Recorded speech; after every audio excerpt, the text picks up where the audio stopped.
في سبيل الله والذين كفروا يقاتلون في سبيل الطاغوت فقاتلوا أولياء الشيطان. Türkler ve Kürtlerin kurucu unsurlar oldukları, ikincisi ise yeni kurulan Türkiye Cumhuriyeti'nin dininin dini İslam olduğu yazılıydı. Sonra ne olduysa 1923 yılında Lozan Antlaşması imzalandı ve Lozan'dan sonra evet işler sarpa sarmaya başladı. Gizli ajandalar ortaya çıkarılmaya başlandı. Türkler ve Kürtler kardeştir, makam-ı hilafet kurtarılır nutukları çekenler bunlara tek tek yasaklar getirmeye başladılar ve ondan sonra Cumhuriyet tarihindeki zulüm furyası başlamış oldu. Evet, Müslüman Türkiye bu süre içerisinde sen dinini unutacaksın denildi. Müslüman Kürt'e ise dininle birlikte Kürtlüğünü de unutacaksın denildi. 1924 yılında yeni bir anayasa çıkarıldı ve bu anayasanın yine 2 tane maddesini okuyalım. Birincisi, Türkiye Cumhuriyeti'nin dini yoktur, laiktir. Birinci madde buydu. İkinci madde ise herkes Türktür. Kısaca bu şekilde özetleyelim. Bu memlekette yaşayan herkes Türktür.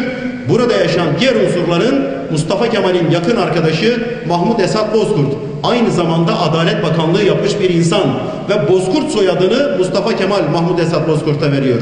Evet diyor, bu memlekette yaşayan herkes Türktür. Saf Türk olmayanların ise bu memlekette elbette bir hakları vardır. O da köle olma, hizmet etme hakları şeklinde bunu dile getirebiliriz. Bakınız, şapka takmadıkları gerekçesiyle binlerce insan idam edildi. Binlerce insan. Bir örnek veriyorum süre kısıtlı olduğu için. Rize'de 8 alim şapka giymeyi reddedikleri, burasının Memaliki Osmaniye olduğu, İslam beldesi olduğu gerekçesiyle jandarma karakoluna yürür. Yeter artık, neden bu kadar zulmediyorsunuz bu insanlara diye. Ve peşlerine halk da takıdır. Onların haklı mücadelesine destek vermek için. Türkistan'da yaşanıyor bu, evet.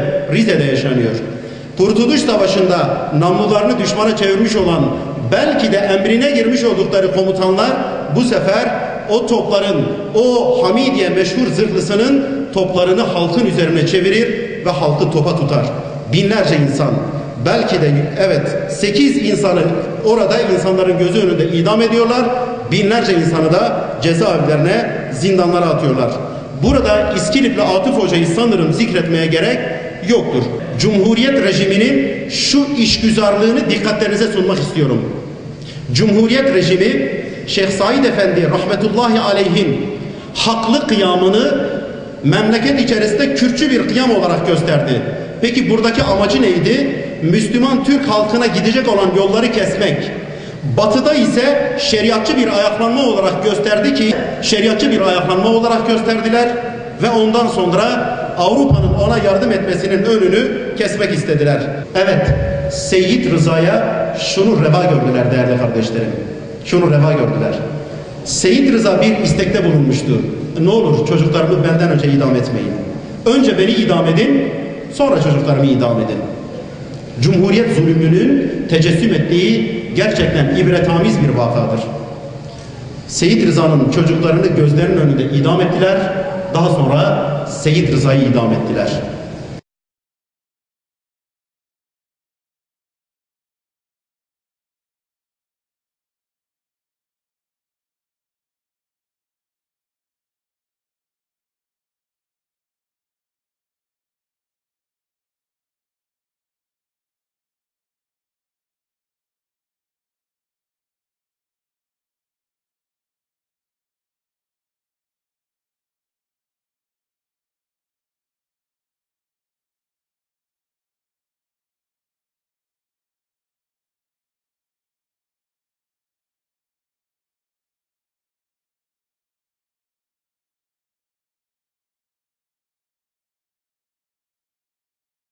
Bu ülkenin özellikle Kürdistan bölgesi ve Kürtleri 28 Şubat öncesinde ve daha önce bahsettiğimiz gibi Cumhuriyet'in kuruluşundan bugüne kadar devletin zulmünü görürken, bir ateş karşısında acılar yaşarken 1980'li yıllardan itibaren iki zulmün arasında kaldı Müslüman Kürt halkı. Ve 1990'lı yıllarda Müslüman Kürt halkı bir taraftan devletin zulmünü yaşadı, diğer taraftan sözde Kürt halklarının hakkını savunuyor iddiasıyla ortaya çıkan örgütün zulmünü yaşadı. Bir taraftan devlet köyleri bastı, yaktı, yıktı, kaçırdı, asit kuyularına gömdü, cezalandırdı, işkencelere tabi tuttu. Diğer taraftan bu sözde örgüt, Kürt halkını savunan örgüt aynı şekilde köyleri bastı, Müslümanları hedef aldı ve onları kaçırıp bir şekilde işkencelere tabi tuttu, onları bir şekilde öldürdü, kanlarını akıttı. Susa hemen yanı başımızda 1992 yılında camide ders veren Müslümanlardan 10 tanesini gece yarısı bu örgüte mensup insanların o camiyi basıp da bu insanları katlettiler değerli kardeşler. Bu ülkenin başbakanının gelmiş olduğu Türkiye'sinde evinin altındaki ofise dinlenme cihazı koyabilen bir yapı var ise zavallı Müslüman Kürt halkının evlerine gidip silahlar koyup o silahları sonra çıkarıp da onları işte Hizbullah üyelerinin evinde Türk Silahlı Kuvvetleri'nin bombaları çıktı deyip de sonra da seri numaraları Hizbullah üyelerinin evlerinden çıkan bombaların seri numaralarıyla Türk Silahlı Kuvvetleri'nin seri numaraları aynı deyip sonra Hizbullah'ı da devletle ilişkilendirebilecek güçte yapılar var bu ülkede. Ve bunun üzerinden iftiralara uğrayan Müslümanlar bu ülkede çok ciddi operasyonlar yedi. Ve 28 Şubat sürecini böyle biraz es geçerek 2000 yıllarında Müslüman Hizbullah operasyonları adı altında Hizbullah cemaatine yönelik operasyonlar adı altında bu ülkenin Müslümanlarına yönelik çok ciddi böyle her taraftan destek almış bir şekilde Müslüman avı gerçekleştirir mahiyetinde operasyonlar yapıldı. Camilerde ders veren Müslüman gençlere yönelik operasyonlar yapıldı. 25 bin insan gözaltına alındı. 10 bin insanın üzerinde bu ülkede bu operasyonlardan dolayı cezalar verildi. Ve halen 92 yılından beri cezaevinde olan 20 yılın üzerinde cezaevinde olan bu insanlar halen o cezaevlerinde bu dosyalardan oluşturulmuş suçların cezasını çekiyorlar.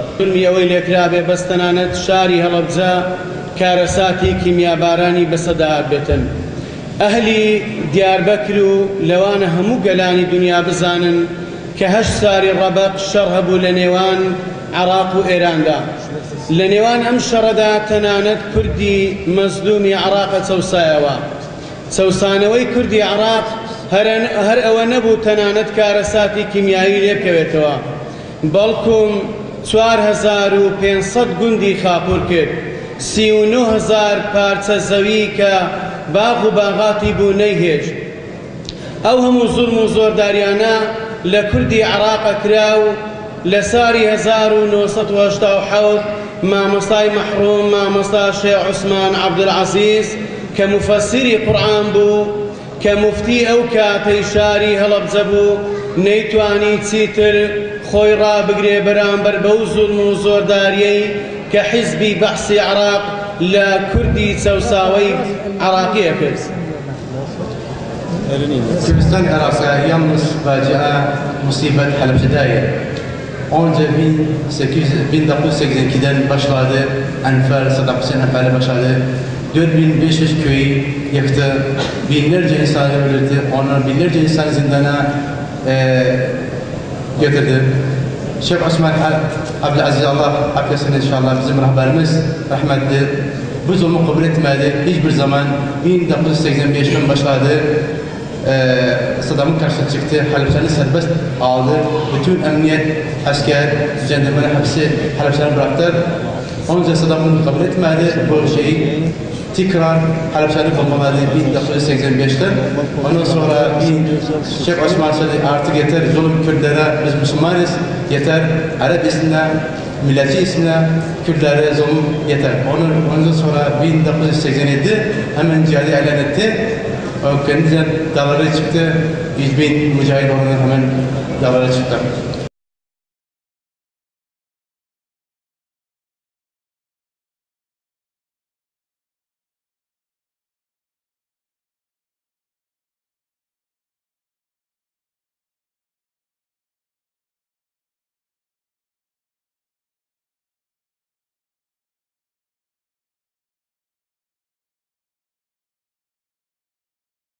Tarihe şahitlik etmek, Üstadın ifadesiyle yüzümüze tükürüklerin gelmemesi, Allah'ın yanında bir mazeretimizin olması manasında elimizden geleni de yapmakla uğraşıyoruz ki bu camia bunu ifade etmiştir, bunu ortaya koymuştur.